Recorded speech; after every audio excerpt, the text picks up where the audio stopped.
So have you ever scrolled down your Facebook feed and seen people embroidering on paper? Yes, I'm talking about those embroidered cards that you see all over Facebook, and you probably wonder, how in the world do you do something like that? Well, today you're going to find out exactly how in this tutorial.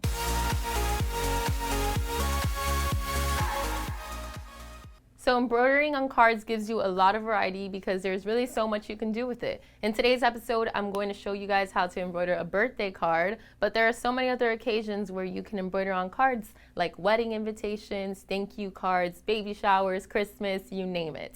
So before we get started, I wanted to say if you have any questions at all on the process, to leave a comment below and we'll get back to you with an answer. And I also wanted to take a quick moment to say thank you to everyone who has subscribed so far. If you're new to our channel, welcome. If you have not subscribed yet, go ahead and click the subscribe button below. All right, so without further ado, let's get started. Okay, so before we jump in, let's quickly talk about what materials we're going to be using for this project.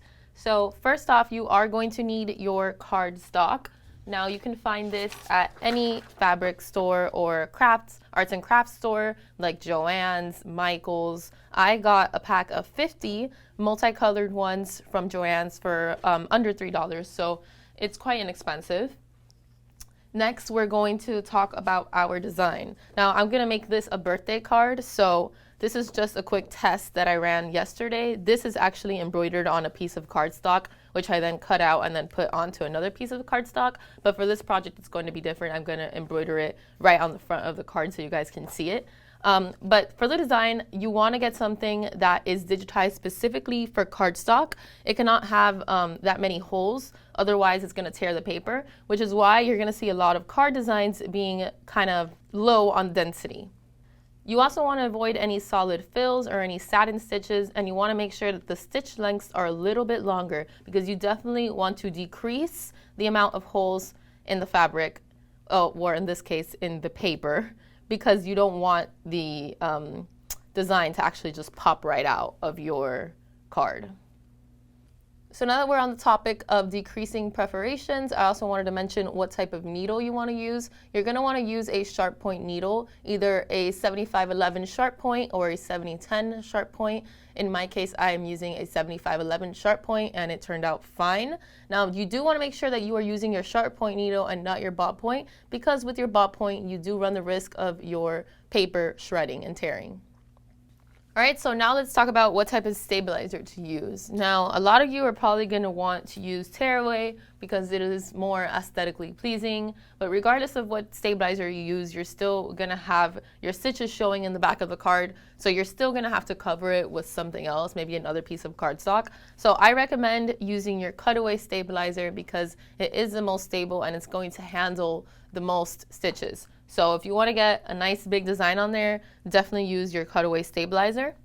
And obviously we cannot hoop the piece of paper, so we're going to need to float it over the stabilizer. And for those of you who don't know what that means, it's basically you're going to hoop your stabilizer. I'll show you in just a minute. You're just going to hoop your stabilizer and then you're going to use some temporary adhesive spray and put the paper right over. So I'll show you guys how it's done right now. Some other materials that we have here that I haven't mentioned yet, I have my ruler and my pencil to measure and mark my placement. Now, a pencil is awesome on cardstock because it's erasable, so you can just make a light little mark so you can easily mark your placement. And that's optional, of course. And then I have my snips and I have my non-fabric scissors because we are going to be cutting on paper, so you don't want to ruin your fabric scissors by cutting on paper. All right, so I'm just gonna go right into the hooping process, and it's gonna be quite easy because we just have one sheet of medium weight cutaway stabilizer to hoop. And I'm using a larger hoop so that my paper can sit flat on it. As you can see, this can sit flat on it.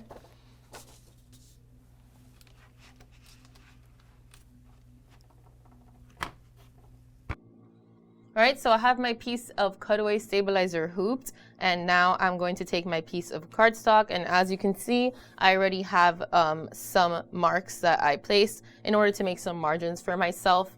And of course, if you don't want to use the entire paper as the card, you can go ahead and cut it out, and that way you don't really have to mess around with placement. You can just make sure that the margins are correct when you cut it out. But in my case, I want to use the entire sheet of paper, so I already kind of placed my margins, and it's good that we're using paper. That's why I use the pencil, because you can easily erase it. So I have lined up the two. I made a mark right here in the center where the center of my paper is, because that is where I'm going to fold my card over. And I lined it up with the little guides on the hoop. Those are very helpful. And that's going to help everything center up. And last, I'm going to fold my paper over a little bit, but I'm not going to fold it all the way. I'm just going to fold it enough to be able to spray the temporary adhesive on one side. Because right now, we don't want the adhesive spray on the good side of the paper. So we're going to just fold it over and spray lightly on one side.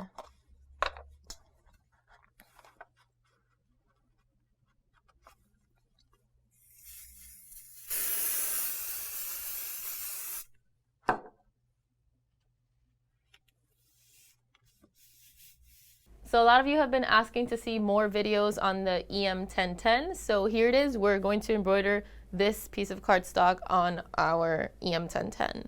Now, before we get started, I did want to mention that you are going to want to lower the speed of your machine because this is such a delicate piece of material.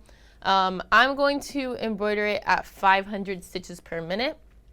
Also, I didn't make any adjustments to my tension just yet, but if you are going to, or if you have to adjust your tension, I would recommend lowering your tension and not tightening it. All right, so I'm going to go ahead and quickly trace just to make sure that my design lines up with my margins and appears to line up. And now I am ready to go ahead and press start. Here goes nothing.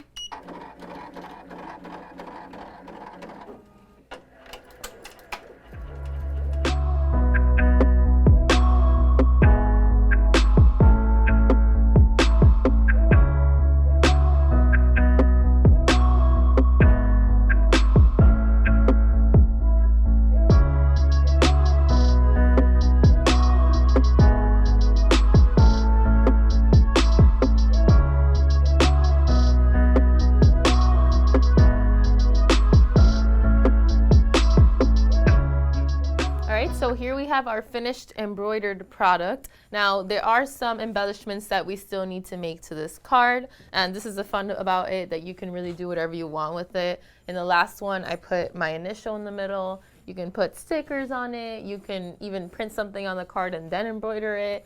And then I also wanted to mention that you are going to need to cover the back. The back is going to show your stitches in your backing. So what you can do is just get another piece of cardstock and paste it over. You can even get a nice decorative sheet of paper with a nice message on it that you type on your computer and print it out. And that can be your printed portion. And then here you can have your handwritten portion of the card. So there's a lot that you can do with it. So there you have it. This is how to embroider cards. And if you do embroider cards, let us know what you guys embroidered.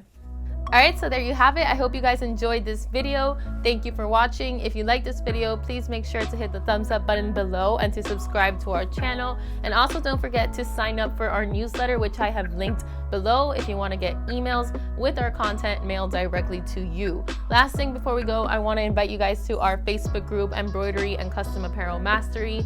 In there, you can chat with me and thousands of other embroiderers. You can share your knowledge, you can share your work, or you can ask any questions that you have about the industry. So go ahead and join the group and sign up for the newsletter. And thank you guys for watching. Bye.